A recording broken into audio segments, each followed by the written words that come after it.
Dalam nama Bapa dan Putra dan Roh Kudus. Amin. Salve saudara-saudariku seiman, Dominus Nobiscum. Jumpa lagi kita di Apkat, Apologetika singkat, tentunya bersama dengan kami, Komsos Christi Regis Maju. Saudara-saudariku seiman, kita akan melanjutkan pembahasan dari video sebelumnya, yakni menanggapi dua efek sikap anti Maria yang lahir dari tuduhan sesat bahwa Bunda Maria adalah saingannya Allah dalam Gereja Katolik.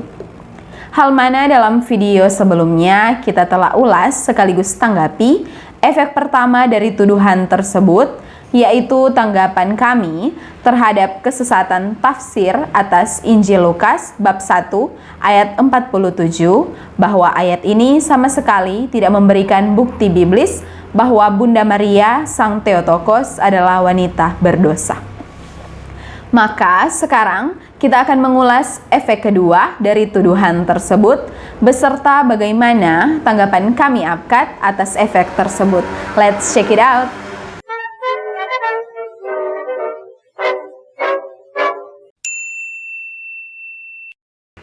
Efek selanjutnya yang timbul oleh tuduhan sesat bahwa Mariologi kita membuat Bunda Maria sebagai saingannya Allah ialah timbulnya kesan keliru bahwa Mariologi Katolik terlepas dari Kristus atau Kristologi, seperti dogma Sang Theotokos itu terangkat ke surga, sekaligus gelarnya sebagai Ratu Surgawi. Makanya kita perlu juga memahami ini. Bunda Maria itu mempunyai kehormatannya sejauh dia menjadi sarana inkarnasi Kristus. Kita hormati dia karena dia menjadi sarana firman jadi manusia. Dari situlah sebenarnya sumbernya mengapa kita menghormati dia. Bukan pada dirinya sendiri. Kalau dia bukan jadi alat inkarnasi, dia nggak beda dengan siapapun, wanita siapapun. Yang membuat dia beda karena dia menjadi sarana inkarnasi. Jelas ini ya? Nah, kalau kita sudah berpegang pada inkarnasi ini, kita tidak akan lari kemana-mana. Membuat Maria terkandung tanpa dosa asal. Kita juga tolak itu. Mengapa kita tidak percaya Maria terkandung tanpa dosa asal? Gini soalnya, pemahaman dosa asal dalam gereja Roma, tradisi Roma, dengan gereja Ortodoks beda. Kalau kita dosa asal artinya kehilangan hidup kekal itu loh. Kita tidak lagi punya hidup kekal. Ya tahu? Nah, seandainya Maria terkandung tanpa dosa asal, berarti Maria sudah tidak bisa mati saat pada waktu dikandung. Kalau dia tidak bisa mati saat dikandung, maka ketika firman Allah mengambil daging dari dia, dagingnya sudah bukan daging yang sama dengan kita. Karena dikandung dan diambil dari daging seorang ibu yang sudah tidak dapat mati.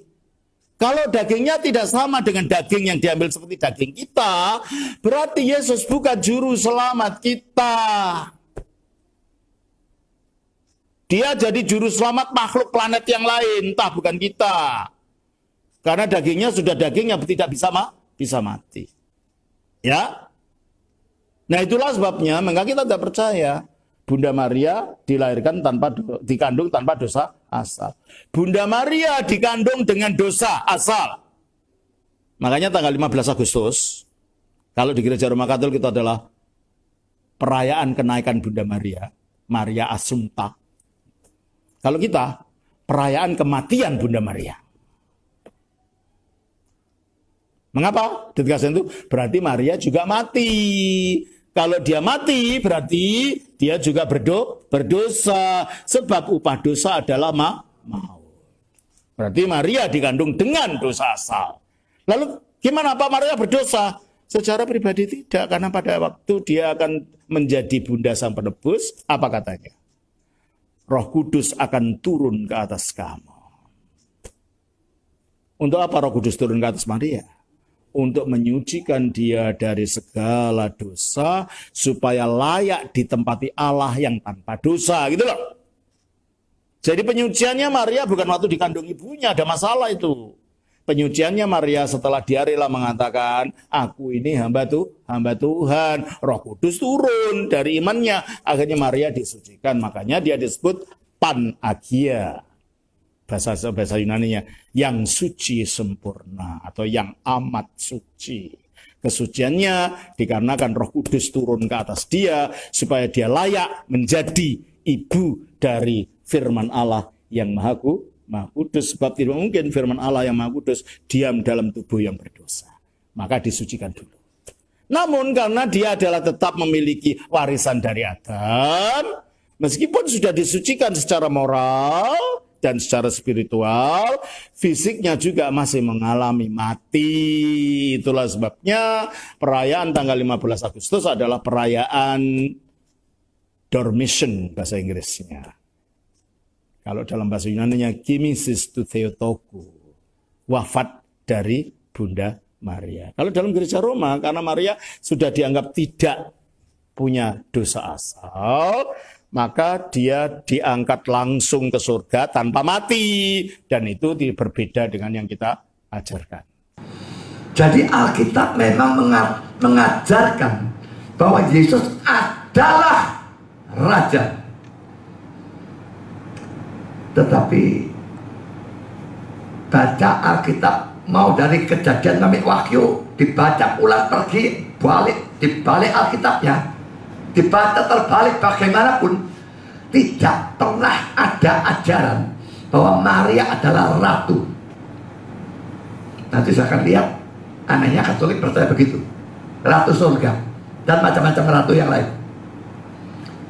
Yesus memang raja, Maria ratu. Tidak tahu ajarannya di mana. Alkitab saya jelas tidak ada, dan saya tidak percaya itu sama sekali. Jadi laki-laki Yesus versus Maria sudah bisa melihat.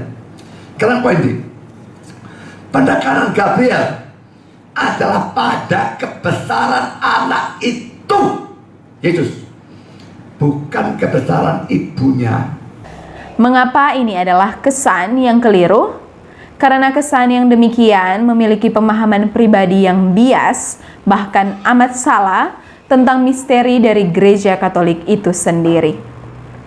Beberapa pemahaman bias yang dilontarkan, misalnya ucapan yang mengatakan kalau Mariologi Katolik seperti dogma Maria terangkat ke surga dan gelar ratu surgawi hanyalah hasil penentuan sepihak dari gereja Katolik, serta pandangan bahwa Mariologi Katolik itu terpisah dari Kristus. Seakan-akan dogma-dogma Mariologi kita tidak diajarkan oleh Tuhan Yesus itu sendiri. Pemahaman pribadi yang bias dan salah ini malah menimbulkan kesesatan-kesesatan teologis seperti pemisahan duinatur atau dua kodrat Sang Kristus dengan mengatakan kalau Bunda Maria itu hanyalah ibu dari Yesus secara manusiawi, sebagaimana ajaran keji bidat Nestorian yang telah dikutuk oleh Konsili Efesus tahun 431 Masehi, dan juga adanya indikasi penolakan terhadap kehidupan kekal lewat statement penekanan pada kematian dari Bunda Maria. Terhadap ini kami menegaskan bahwa Mariologi Katolik justru berasal dari kebenaran wahyu ilahi itu sendiri yang secara otomatis direstui, bahkan bersumber langsung dari Tuhan dan Juru Selamat kita, Yesus Kristus. Alasan utamanya ialah karena gereja Katolik itu sendiri adalah tubuh mistik Tuhan Yesus Kristus itu sendiri. Gereja Perjanjian Baru itu sendirilah yang dalam bahasa asli Perjanjian Baru disebut sebagai Gereja Katolik atau Ecclesia Catholicos. Sebagai penerus sejati para rasul, Gereja Katolik melaksanakan amanat Rasul Paulus untuk menjadikan paradoisis atau tradisi-tradisi apostolik seperti yang dapat dilihat dalam 2 Tesalonika bab 2 ayat 15 secara murni, konsisten, dan tanpa putus. Bahwa pegangan, pedoman, dan sumber wahyu ilahi orang Kristen adalah tradisi-tradisi para rasul Kristus sendiri. Hal mana menurut murid para rasul, yakni Bapa Apostolik Santo Ireneus, tradisi apostolik tersebut final di dalam otoritas gereja Roma. Dalam menghadapi para bidat, Santo Ireneus memberikan pewartaan berikut. tradisi yang diperoleh dari para rasul dari gereja yang paling besar, paling tua, dan paling dikenal secara universal didirikan di Roma oleh dua rasul termulia, Petrus dan Paulus, yang diturunkan kepada zaman kita dengan suksesi para uskup. Sebab adalah hal yang terpenting bahwa setiap gereja harus setuju dengan gereja ini, gereja Roma. Karena otoritasnya yang mengatasi semua, yaitu semua umat beriman dimanapun, sebagaimana tradisi telah dilestarikan terus oleh orang-orang tersebut yang ada di mana-mana. Sebagai perwujudan kebenaran itu sendiri, otoritas Roma pun mengajarkan bahwa pengangkatan Bunda Maria ke surga merupakan pemenuhan janji Allah bahwa seorang perempuan, Maria, yang keturunannya Yesus, akan menghancurkan iblis dan kuasanya yaitu maut, dapat dilihat dalam Kejadian bab 3 ayat 15, dan bahwa pengangkatan ini merupakan kemenangan atas dosa dan maut, dapat dilihat dalam Roma bab 5 sampai dengan bab 6, 1 Korintus bab 15 ayat 21 sampai dengan ayat 26, dan ayat 54 sampai dengan ayat 57, di mana kematian akan ditelan dalam kemenangan, dapat dilihat dalam 1 Korintus bab 15 ayat 54. Begitu pula terkait dengan gelar Sang Theotokos sebagai Ratu Surgawi, sebagai pengkanon sejati kitab suci, Gereja Katolik yang adalah tubuh mistik Kristus pun sadar bahwa di dalam kitab Yeremia bab 7 dan bab 44 memang menceritakan tentang penyembahan Ratu Surga yang ditentang oleh Yahweh sendiri, yang mana para bidat anti Maria menuduh bahwa penyembahan Ratu Surga yang ditentang Yahweh inilah yang dimaksudkan oleh Gereja Katolik. Maka, kalau mereka menyimpulkan demikian, konsekuensinya ialah mereka telah menyamakan antara yang berhala, dalam hal ini Ratu Surga, yang dimulai dari penyembahan bulan seperti Tanais, Artemis, Selene, Virgo, Caelestis, dan lain-lain, dengan Bunda Maria yang adalah Theotokos, yaitu Bunda Allah, sang pemberi kelahiran bagi Allah Putra. Bagaimana mungkin sesuatu yang berhala dapat bersatu dengan yang kudus? Bagaimana mungkin menyamakan Maria, Bunda Allah, yang melahirkan penebus dengan berhala-berhala? Sungguh sedih kalau membayangkan ada keyakinan yang mengaku Kristen, namun mengajarkan Bunda Allah dengan sesuatu yang dihujat oleh Allah sendiri hanya dengan dasar ketidaktahuan akan kebenaran. Kita harus mencoba untuk merenungkan bahwa Bunda Maria sebagai Bunda Allah tidak akan mungkin bertentangan dengan Sang Firman yang berinkarnasi dalam rahimnya yang adalah Allah pula. Kalau Yesus saja menghargai Maria sebagai pelaksanaan perintah keempat, yaitu hormatilah ibu bapamu, mengapa kita tidak menghormati Maria? Kalau kita ingin meniru Yesus, kita juga harus meniru Yesus untuk menghormati ibunya yang diberikan kepada kita semua. Dapat dilihat dalam Injil Yohanes bab 19 ayat 27. Bukankah dalam natural order, kalau kita mengasihi suami istri kita, maka kita juga ingin mengasihi orang tua dari suami istri kita? Untuk mengatakan bahwa Ratu Surga yang dimengerti sebagai Bunda Maria dalam Mariologi Katolik adalah merupakan pengaruh dari budaya Babilonia adalah sungguh pemahaman yang bukan hanya salah sasaran, melainkan salah total. Berikut ini adalah apa yang dikatakan oleh para bapak gereja. Santo Andreas dari Kreta mengatakan, bundanya yang selalu perawan, yang dari rahimnya dia sebagai Tuhan mengambil bentuk manusia, dia Maria hari ini berpindah dari tempat tinggal duniawi sebagai Ratu Surgawi. Agar bisa memahami dengan sungguh gelar Sang Theotokos sebagai Ratu Surga, kita harus melihat paralel antara Tuhan Yesus dan Bunda Maria dengan Raja Salomo dan Ratu Batsyeba. Dalam Perjanjian Lama, ratu kerajaan bukanlah istri sang raja, namun adalah ibu sang raja yang disebut Gebirah atau ibu suri. Sebab di masa itu raja dapat mempunyai lebih dari satu istri, sedang ia hanya memiliki satu ibu.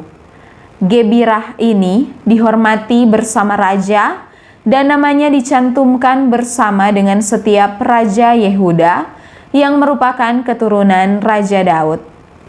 Dalam kitab Raja-Raja yang pertama, dikatakan bahwa Ratu Batsyeba menghadap Raja Salomo dan raja memberikan tempat duduk atau tahta kepada bundanya di sebelah kanannya. Kitab Mazmur juga mengisahkan adanya permaisuri yang berpakaian emas berada di sebelah kanan sang raja yang mengacu kepada Kristus yang tahtanya tetap untuk selama-lamanya. Dengan demikian, gelar Bunda Maria sebagai Ratu Surga berhubungan dengan perannya yang istimewa dalam sejarah keselamatan, yaitu sebagai bunda yang melahirkan Kristus Sang Raja Penyelamat umat manusia. Maka gelar Ratu Surga atau Gebirah yang mengacu kepada Bunda Maria tidak sama dengan istilah Ratu Surga atau Meleket yang disebut dalam kitab Yeremia bab 7 ayat 18 dan juga bab 44 ayat 17. Sebab Gebirah mengacu kepada ibu sang raja dari keturunan Yehuda, sedangkan Meleket mengacu kepada dewi kesuburan bangsa-bangsa Semit, yaitu Astoret atau Astarte. Seperti itulah kebenaran akan Mariologi Katolik. Maka, otoritas pengajaran Gereja Roma, yakni Magisterium Latin, adalah sungguh kebenaran itu sendiri. Sehingga ajaran-ajaran Gereja Latin, termasuk Mariologinya, adalah sungguh kebenaran Kristen itu sendiri. Sehingga sangat alkitabiahlah bahwa otoritas Gereja Katolik adalah otoritas apostolik yang bersumber dari Kristus sendiri. Dengan tidak mengakui bahkan menolak Mariologi Katolik, sungguh sama dengan menolak otoritas para rasul. Dan konsekuensi menolak otoritas para rasul ialah tak lain penolakan akan Kristus itu sendiri.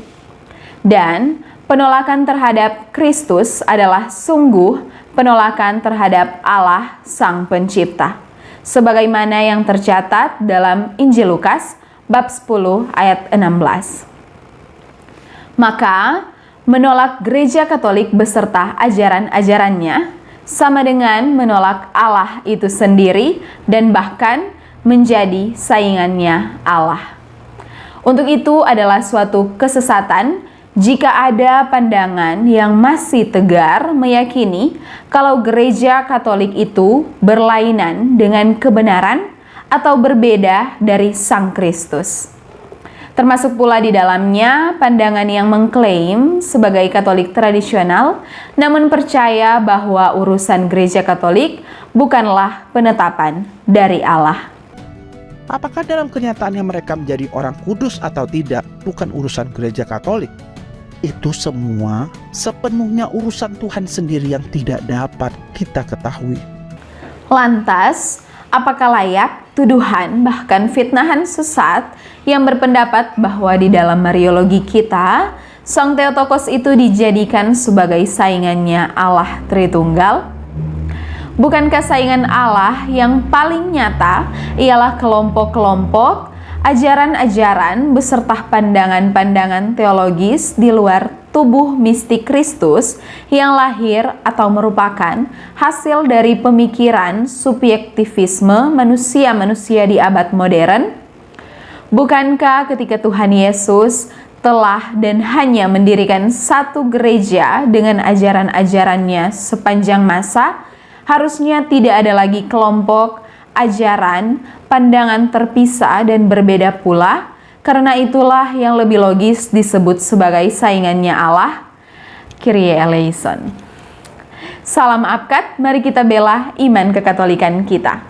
Salam Maria, penuh rahmat, Tuhan sertamu.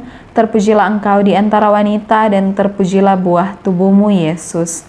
Santa Maria, Bunda Allah, doakanlah kami yang berdosa ini sekarang dan waktu kami mati. Amin. Dalam nama Bapa dan Putra dan Roh Kudus. Amin.